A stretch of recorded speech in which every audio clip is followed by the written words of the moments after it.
Rythu Bandhu BRS అధికారంలో ఉన్నప్పుడు అమలైనటువంటి ప్రధానమైనటువంటి స్కీమ్.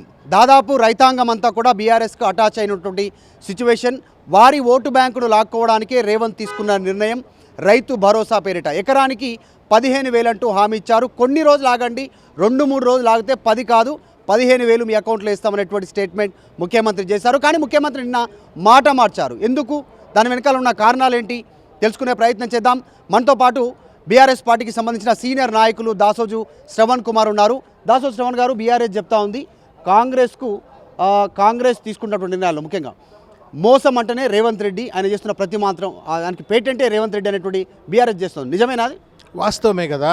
అంటే పారాడాక్స్ ఏంటి అంటే వరంగల్ రైతు డిక్లరేషన్ చేయాలా అని మొట్టమొదటిసారి పార్టీలో జరిగినటువంటి సమావేశంలో అప్పుడు నేను అక్కడ కాంగ్రెస్లో ఉన్నా. దాన్ని ప్రతిపాదించిందే నేను.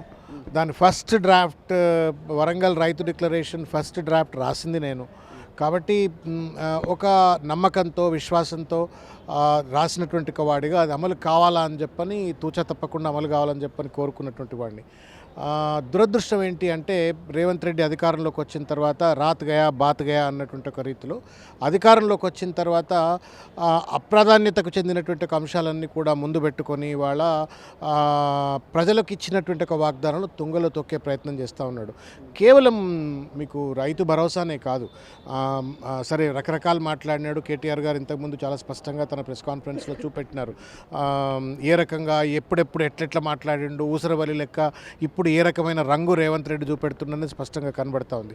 కానీ ఒకటి ఏంటంటే పాలకుడు ఎవరైనా సరే ప్రజల ఓట్లతో అధికారంలోకి వచ్చిన తర్వాత ఇవాళ ఒక్కళ్ళు కూడా 12,000 రూపాయలు ఇచ్చి మీరు సంబరాలు చేసుకోండి అని చెప్తా ఉన్నారు. కానీ నేను 15,000 రూపాయలు ఇస్తా అని చెప్పినాను. బట్ ఈ కారణాల చేత నేను 12,000 రూపాయలు మాత్రమే ఇస్తున్నా అని చెప్పని ప్రజలకు సంజాయిషి చెప్పుకోవటమో, ప్రజలను క్షమించమని చెప్పని కోరుకునేటువంటి ఒక కనీస ఔచిత్యం లేకుండా ఇవాళ ఒక దుర్మార్గమైన రీతిలో ప్రజలేదో ఓట్లేసే యంత్రాలు, లేకపోతే వాళ్ళు ఏదో చేపలను పట్టుకోవడం కోసం మేము ఎర్రల లెక్క ఈ పథకాలను వాడుకుంటాం అనేటువంటి ఒక ధోరణితో ఇవాళ రేవంత్ రెడ్డి ప్రభుత్వం వ్యవహరిస్తూ ఉన్నది.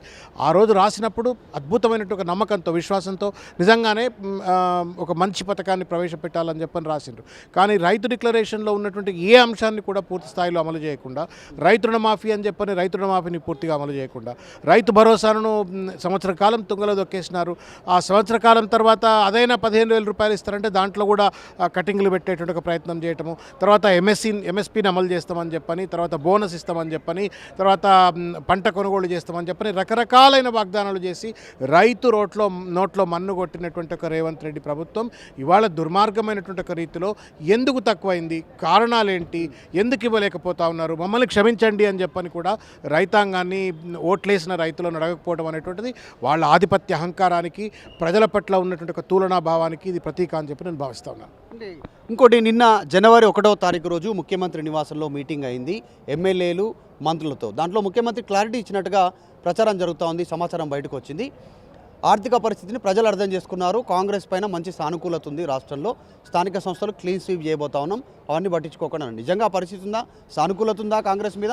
రాష్ట్ర ఆర్థిక పరిస్థితి గురించి ప్రజలు అర్థం చేసుకున్నారంటే పథకాలు ఇచ్చే పరిస్థితి లేదా ఫ్యూచర్లో? మీకు ఆస్ట్రిచ్ బర్డ్ అని ఉంటుంది, ఎడారి ప్రాంతాల్లో ఆస్ట్రిచ్ బర్డ్ అని ఉంటుంది. ఆస్ట్రిచ్ బర్డ్ వైపు ఎవరైనా శత్రువులో లేకపోతే ఎవరైనా మీదికి వచ్చే ప్రయత్నం చేసినప్పుడు అది ఇసుకల పోయి తలకాయ దాచుకుంటుంది. ఇంకా దాచుకొని నన్ను ఎవడు చూస్తలేడు అని చెప్పని ఒక భ్రాంతికి గురైపోయి సమాజాన్ని కూడా అదే భ్రాంతిలో ఉందని నప్పుతూ మోసపోయి తర్వాత దొరుకుతారు, కోసి పడేస్తారు. అది వేరు ముచ్చట.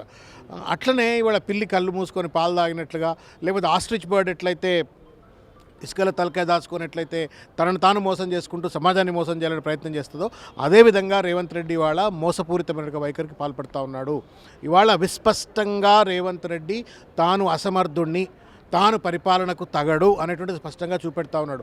తన అసమర్థత వలన ఇంతకుముందు కేటీఆర్ గారు చెప్పినారు, సంఖ్యలతో చెప్పినారు, మేము ఒక సర్ప్లస్ రెవెన్యూ స్టేట్ను మేము మీ చేతికి ఇచ్చినాము, మీరు 390 కోట్ల పైచిలుకుతో మీరు నాకు సర్ప్లస్ స్టేట్ నాకు ఇస్తే నేను మీకు 5,000 కోట్ల పైచిలుకుతోటి సర్ప్లస్ స్టేట్ను మీ చేతికి ఇచ్చినాము.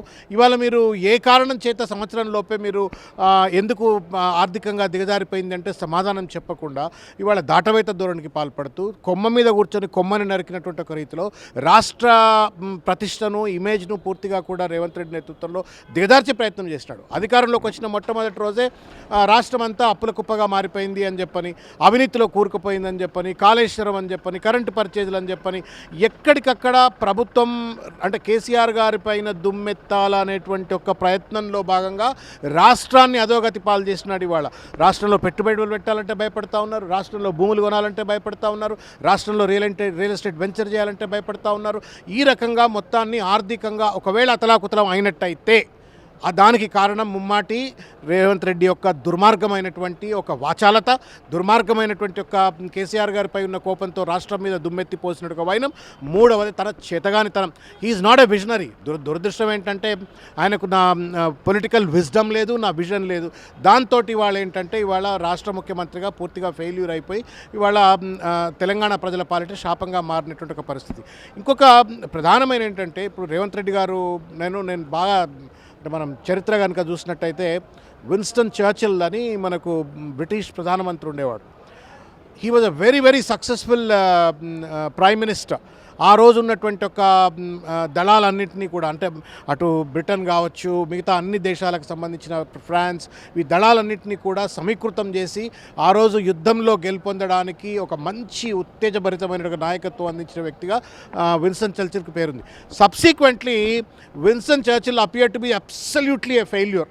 ఆయనను తిరిగి గద్దెదించేంత వరకు బ్రిటిష్ ప్రజలు ఊరుకోకుండా అతను గద్దెదించినారు. అంటే ఈ was a successful leader in the war, a failure in the administration. Revanth Reddy probably ఆయన వల్లనే గెలిచిందని నేను అనుకోవట్లేను. ఒకవేళ అధికారంలోకి రావడంలో ఆయన పాత్ర ఉందనుకుంటే జస్ట్ యాజ్ విన్స్టన్ చర్చిల్ ఎట్లయితే అధికారంలో రావడానికి అక్కడ వరల్డ్ వార్లో గెలవడానికి ఉపయోగపడ్డాడో రేవంత్ రెడ్డి కూడా కాంగ్రెస్ అధికారంలో రావడానికి ఉపయోగపడవచ్చు. కానీ పరిపాలనకు పనికిరాడు. విన్స్టన్ చర్చిల్ పనికిరాలేదు, రేవంత్ రెడ్డి కూడా పనికిరాడు. ఇవాళ తెలంగాణ ప్రజలకు అనేక నోరిప్తే అబద్ధాలండి. నేను ఇంతకుముందు చూసిన సింగరెడ్డి కాలరీస్ సంబంధించిన అదేదో ఐఏఎస్ అకాడమీ ఏదో something like that, I think వాళ్ళకి సివిల్ సర్వీస్ కోచింగ్ సంబంధించిన అంశం మీద ఏదో మాట్లాడుతూ ఉన్నాడు. నేను 563 ఉద్యోగాలకు నోటిఫికేషన్ ఇచ్చినా అని చెప్పని మాట్లాడతాడు.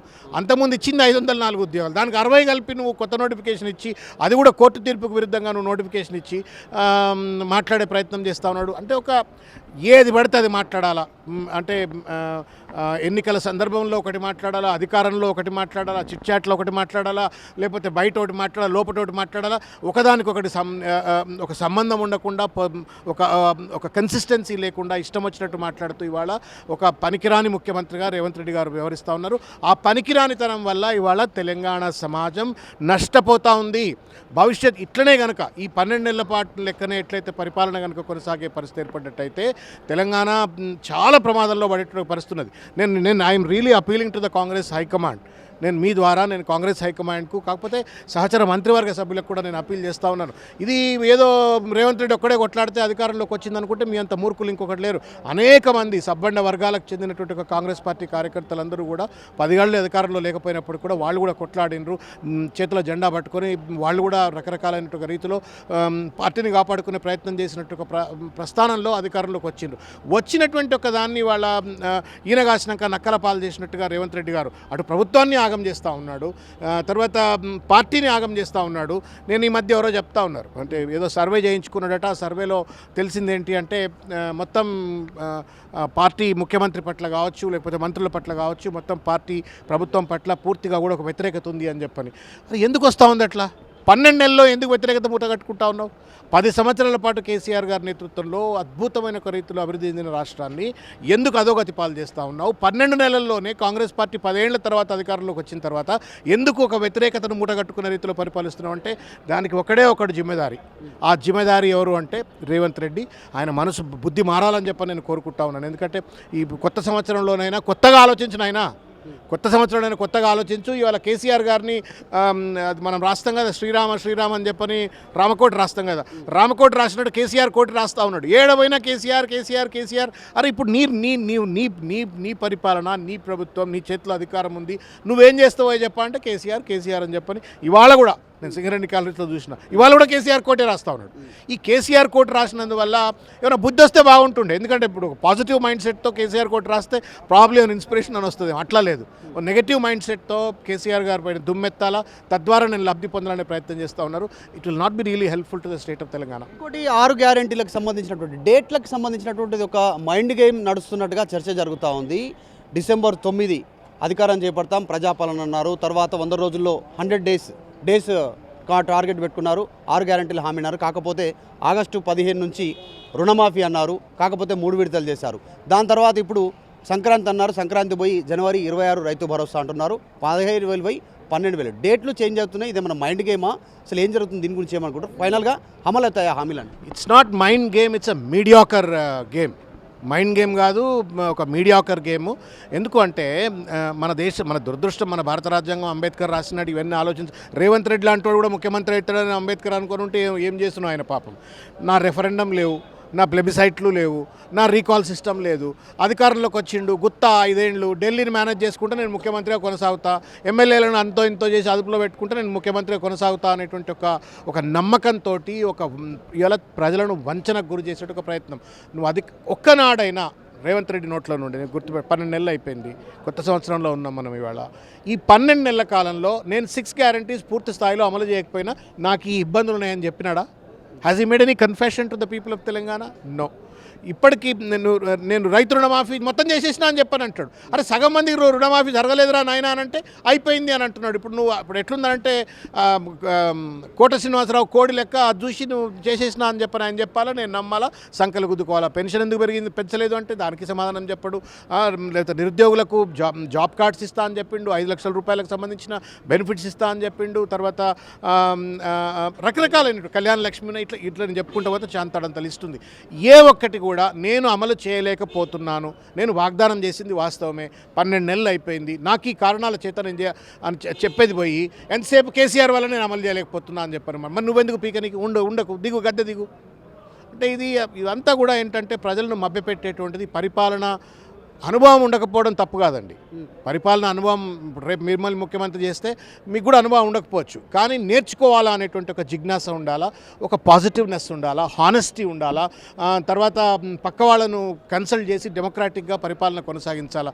ఏమి లేదు, సీతయ్య ఎవడి మాట ఈనడు అన్నట్టుగా రేవంత్ రెడ్డి ఎవరి మాట అయినారని చెప్పని ఆ క్యాబినెట్లో ఎవరికొకడికి ఒక సయోధ్య లేదు, కోఆర్డినేషన్ లేదు, కొహెసివ్నెస్ లేదు.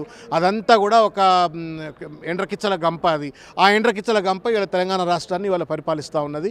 తద్వారా ఇవాళ తెలంగాణ ప్రజలు పూర్తిగా కూడా భ్రష్టుకు గురి కాబడతా ఉన్నారు. నేను I feel sorry for all the people. పాపం ఎంతో నమ్మకంతో కాంగ్రెస్ పార్టీకి ఓటేసినారు. రేవంత్ రెడ్డి ముఖ్యమంత్రి అవుతాడా కాదా అనే అంశాన్ని పక్కన పెడితే ఓటేసినారు. వాళ్లను వంచిస్తూ ఉన్నావు, కాంగ్రెస్ పార్టీ కార్యకర్తలను వంచనకు గురి చేస్తూ ఉన్నావు.